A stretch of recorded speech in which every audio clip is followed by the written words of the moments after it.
ધૂળેટીમાં કાયદો વ્યવસ્થાની પરિસ્થિતિ ખરાબ નહીં થાય તે માટે સુરત પોલીસ એક્શનમાં।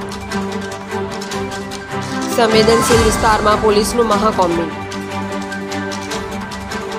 હોળી ધૂળેટીના તહેવારમાં કાકરી ચારો નહીં થાય તે માટે પેટ્રોલિંગ કરવામાં આવ્યું। શાંતિપૂર્ણ હોળીની ઉજવણી કરવામાં આવે તેવી પોલીસની અપીલ। જાહેરમાં લોકો પર કલર અને ફુગ્ગા ન મારવા પણ અપીલ। તમામ હિસ્ટ્રી સીટરોના MCR ચેક કરવામાં આવ્યા।